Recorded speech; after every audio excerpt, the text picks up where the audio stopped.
Yes. Scott? Well, thanks for coming out today. One of the things I wanted to talk about today was the great work the investigative unit and the patrol units for the Sheriff's Office and SPD have been doing. We've done a lot of work together. About a month ago, the Sheriff's Office were focused on two brothers that were committing a lot of burglaries within both the city jurisdiction and the county jurisdictions. On a Saturday, one of my investigators was able to contact the city PAC team, and the PAC team was able to follow this group of 5 individuals, and by the end of the day, all 5 had been arrested, and they account for nearly 40 burglaries within the Spokane area. That was a measure of great success for both our agencies, and it's a very good example of the work that we're doing together.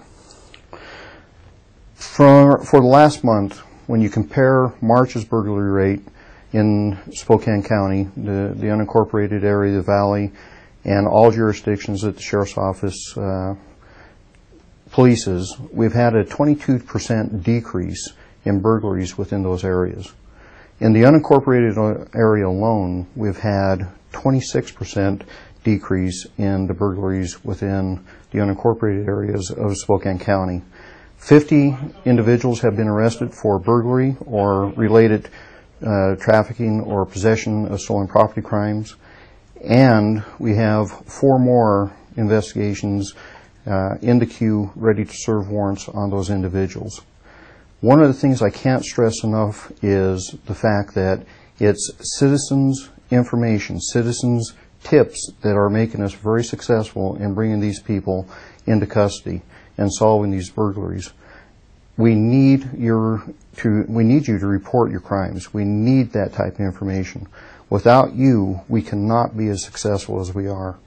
I know that Chief Stevens his team has been working hard on the same issues, and it's a great time for us to highlight the fact that we are working together. We are trying to solve the property crime issue within the greater Spokane area. And Chief, do you have anything you want to add? I do, just briefly. And the reason you see me standing here next to the sheriff today is because both the sheriff and me as the police chief take the issue of property crimes very seriously. The other thing we take very seriously is the opportunity to work together to be as effective as we can for this entire community. And so we are pooling our resources, we're working together, and as the sheriff mentioned, we are experiencing some very good successes.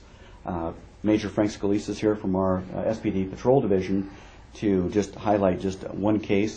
Just very briefly, if you want to talk about the case where we worked together with the Sheriff's Office. And one of the other things I just wanted to mention just real quickly to you, I'm sorry Frank, was part of the effort that we're doing is this focused area emphasis as well within the city. And I know the Sheriff is incorporating a lot of those same tactics into the way we approach our property crimes.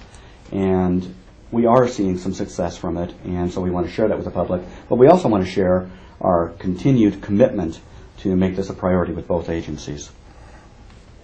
Frank? I think what you saw on that previous Saturday that the sheriff was talking about is a perfect example of how law enforcement agencies have to work together, because criminals don't recognize municipal lines, they don't recognize county lines.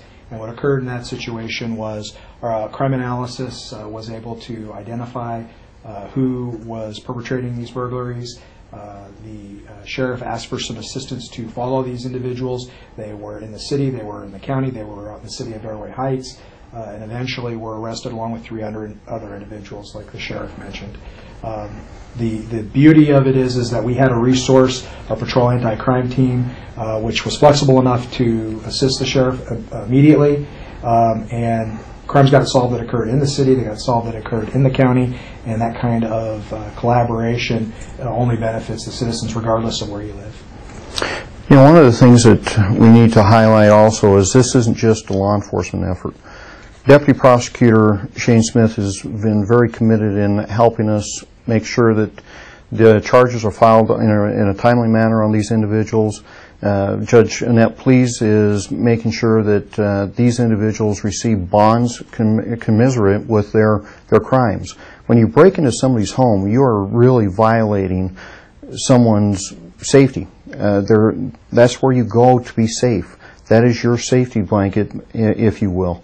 And when somebody breaks into your home, they're violating your major source of comfort. So I really take my hat off to the entire criminal justice system. We are working very closely together to make sure that we are trying to get control of this situation. But most importantly, we would not have arrested 50 people in the last month for burglary or associated crimes with burglary if it wasn't for you, the citizen of Spokane County. Keep you safe, and you are the driving force in making sure that we are as effective as we are in doing our jobs. Questions?